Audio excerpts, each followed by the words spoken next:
اس کا منہ توڑ جواب دے دیتے. کسی عیسائی نے صرف یہ کہا تھا میرے نبی عیسیٰ افضل ہے، وہ مردوں کو زندہ کرتے تھے. آپ کو جلال آیا، کہا محمد افضل نہیں ہے اس لیے کہ وہ مردے زندہ نہیں کرتے تھے. آپ اس کا ہاتھ پکڑ کر قبرستان لے گئے. عزیزان گرامی وقار، آپ کو سرکار بغداد رضی اللہ تعالیٰ عنہ کی تحریک میں بتاؤں.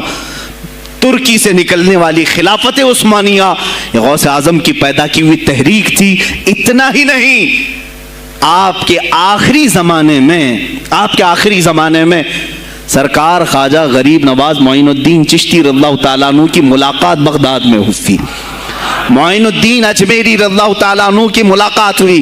تاریخ دان نے لکھا، آج میں نے پہلی مرتبہ اس کو پڑھا اور آپ کے سامنے پہلی بار بتا رہا ہوں.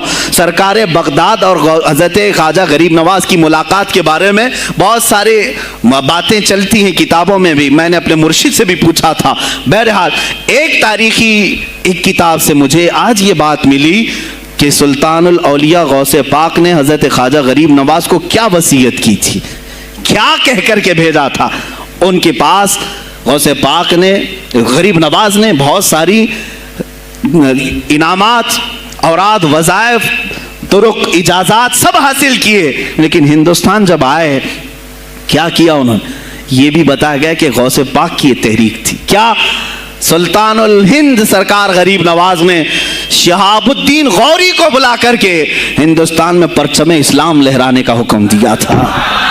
یہ تحریک بھی سرکار غریب نواز نے لائی تھی بغداد کے ولی کامل سے. تم کیا سمجھتے ہو یہ اولیاء خالی مسلح لے کر کے گھومتے تھے؟ یا اولیاء اکرام صرف گدی نشین تھے؟ نہیں میرے عزیزو، یہ حکومت وقت کو آنکھ میں آنکھیں ڈال کر بات کرتے تھے اور پھر نظام مصطفیٰ کی بات للکار کر کے کرتے تھے. آج کے زمانے میں کچھ لوگوں نے اولیاء کو ایسا پیش کیا ہے جیسے وہ درویش ہے، بس جنگل میں رہتے تھے اور کچھ نہیں. نہیں میرے عزیزو، وہ اللہ کے شیر تھے، اللہ کے شیر تھے. اسی لیے تو اقبال نے کہا ہے اللہ کے شیروں کو آتی نہیں روباہی. وہ کبھی لومڑی پن کا انہوں نے اپنے آپ میں اظہار ہی نہیں کیا کہ نہیں یہ بھی چلے گا وہ بھی چلے گا، کبھی نہیں. وہ گرجتے تھے اپنے تخت پر، اپنی خانقاہوں پر. دیکھیں خلیفہ مستنجد باللہ، ابو المظفر اس کو کہتے ہیں، بغداد کا وہ خلیفہ، عباسی خلیفہ، بڑا طاقتور، اور اسی کے زمانے میں غوث پاک ہیں. ایک فارس سے آنے والے اجمی عبد القادر، شیخ عبد القادر، جب بغداد کی جامع مسجد میں بیان کر رہے ہوں، در و دیوار ہل رہے ہیں. وہ اپنے خلافت کے دربار میں بیٹھا ہے خلیفہ، اچانک بہت زور کی آواز آئی، پورے محل میں گونج گئی. پوچھا یہ آواز کیسی بغداد میں؟ لوگوں نے معلوم کر کے بتایا کہ شیخ عبد القادر جیلانی نے چھینک ماری، ان کے مریدوں نے صرف جواب دیا ہے. ان کو چھینک آئی تھی، جواب میں لوگوں نے یرحمک اللہ کہا، وہ خلیفہ وقت کے محل تک پہنچ گئی آواز. تو اس نے کہا یہ تو پورا ہلا دینے کی بات ہے. ایک بات یاد رکھو میرے عزیزو، آواز ہو سکتا ہے تمہاری مسجد سے باہر جائے نہ جائے، تمہاری آواز کا دار و مدار تمہارے گلے پر نہیں ہے. ایک بار تم پکارو گے، پہنچانا میرے مولا کا کام ہے. اب ہماری آواز کہاں کہاں تک پہنچتی ہے، کس کے ٹائر پھٹتے ہیں، یہ سب بات کی بات ہے. تم پکار کر کے تو دیکھو اللہ رب العزت کے نام پر. عزیزان گرامی وقار، مستنجد باللہ آیا اور وہی کیا جو ہر عیاش کرتا ہے. ظاہر سی بات ہے مولوی صاحب کچھ لے دے کے چھوڑ دو، جان بخش دو، جاؤ کہیں بیٹھو، آپ اللہ اللہ کرو. کہاں یہ حکومت سیاست کی باتوں میں آپ آ گئے؟ چند دنوں پہلے میں نے بھی سیاست کی بات کی تو مجھے بھی ایک مشورہ ایسا آیا کہ آپ کو انٹرسٹ ہے MP بننے کا، MLA بننے کا؟ میں نے کہا مجھے انٹرسٹ تو نہیں ہے لیکن کرسی صاف کرنے کا انٹرسٹ بہت ہے. اس پر جو کچرا ہے اس کو صاف کرنے کا انٹرسٹ بہت ہے. انشاءاللہ العزیز وقت آئے گا وہ صاف ہوں گی بھی. عزیزان گرامی، مستنجد باللہ 10 اشرفیوں کی تھیلیاں لے کر سونے کی غوث پاک کے دربار میں آیا. آپ مریدین کے ساتھ بیٹھے، ارے وہ حال و قال کی مجلسیں ہیں. مستنجد باللہ آیا، غوث پاک کی بارگاہ میں کہا کہ حضور آپ قبول کر لیں، نذرانہ ہے. آپ نے کہا تو رکھ لے اپنا نذرانہ، تو اپنے پاس رکھ لے. کہا کہ ہدیہ قبول کرنا سنت ہے، آپ سنت کے خلاف کرتے ہیں. غوث پاک نے کہا اللہ ایک تھیلی لیا اور اپنے بغل میں دبا کر کے اس کو نچوڑنا شروع کیا تو اس سے خون ٹپکنا لگا. خون اتنا ٹپکنے لگا تو حاضرین مجلس دم بخود رہ گئے. خلیفہ مستنجد باللہ بھی دیکھ رہا تھا.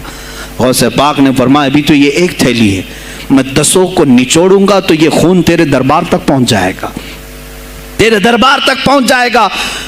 تو مجھے وہ اشرفیاں دینے آیا ہے جو تو نے غریبوں کے مال کو چوس کر کے حاصل کیا, تو مجھے خریدنے کے لیے آیا ہے. اگر مجھے تیرے خاندان کی حرمت کا خیال نہ ہوتا تو میں آج پورے بغداد کی نالیوں میں اسی کا خون بہاتا. خلیفہ مستنجد باللہ بے ہوش ہو گیا, اور اس کے بعد جب ہوش آیا اس نے توبہ کیا اور آپ کے ہاتھ پر بیعت بھی کیا. اب اس کے بعد وہ خلیفہ ایسا پاک ہوا, نظر غوث جو پڑھی. اب اس کے بعد دربار خلافت کے حالات کیا ہو گئے سنیں. میں آج سیاست پر بات کر رہا ہوں. اب خلیفہ مستنجد باللہ کا دل جب صاف ہوا, 8 دن کے بعد وہ حاضر آیا. کہا سلطان الاولیاء اے شیخ عبد القادر جیلانی, آپ حکم فرمائیں کہاں کس طرح کا گورنر رکھنا چاہیے, گورنر کس طرح کا ہونا چاہیے آپ دیں. غوث پاک نے اپنے خلفاء کو حکم دیا کہ لسٹ بنائی جائے, اسلامی سلطنت میں گورنر کون ہوگا. لسٹ بنی. کہا وہ ہوگا جس کی تہجد قضا نہیں ہوتی, وہ گورنری پر آئے گا جو سنت رسول کو ہلکا نہیں سمجھتا ہوگا, وہ گورنری پر آئے گا جس کی نمازیں کوئی قضا باقی نہ رہی ہوں, اس لیے کہ جو اللہ کا قرضہ باقی رکھے گا وہ لوگوں کا بھی مال کھا جائے گا. آپ نے لکھایا نام, خلیفہ مستنجد باللہ نے آپ کے اشارے پر گورنر پورے تبدیل کر دیے.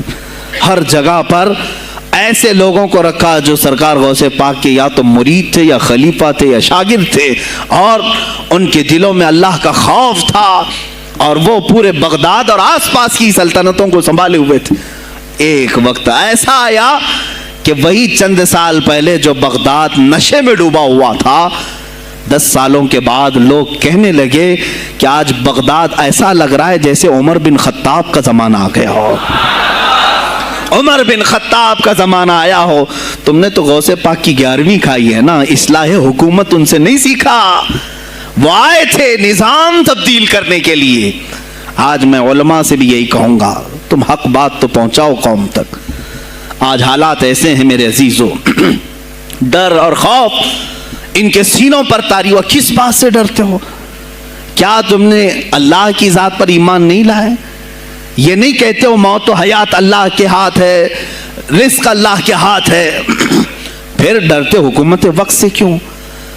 مجھے ابھی چند دنوں پہلے ایک میسج یہ بھی آیا تھا کہ حضرت آپ تو پاکستان کے علامہ خادم حسین کی تعزیت پر بیان کر رہے ہو, آپ دیکھ نہیں رہے یہاں کا ماحول کیسا ہے. عزیزان گرامی, اس دن مجھے افسوس اس بات پر ہوا, سوال پر, ہائے افسوس, اس قدر تمہارے ضمیر مردہ ہو گئے, اس قدر تم بزدل ہو گئے. لاکھوں لوگوں کے دلوں میں شمع عشق مصطفیٰ جگانے والے پر تمہاری زبان بند ہے, تمہاری زبان بند ہے.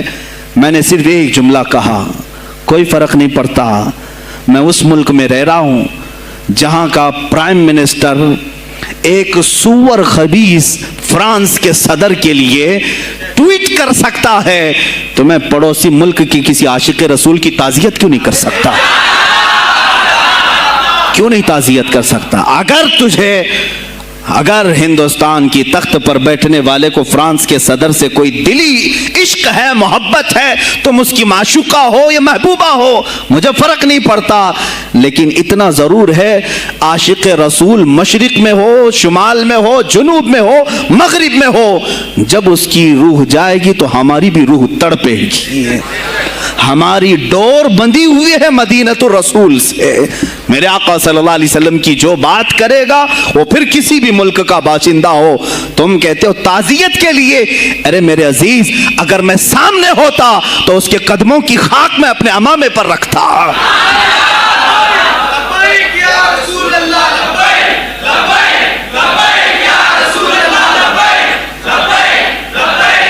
عزیزان گرام وقار, یہ بہت خاموشی ہم نے اختیار کی, بہت خاموشی. کوئی بات نہیں, تم دیکھو گے حالات خراب ہونے کی جو شکایات آج کر رہے ہیں علماء, تم سب کے سب جاؤ گے. مجھے ابھی بچوں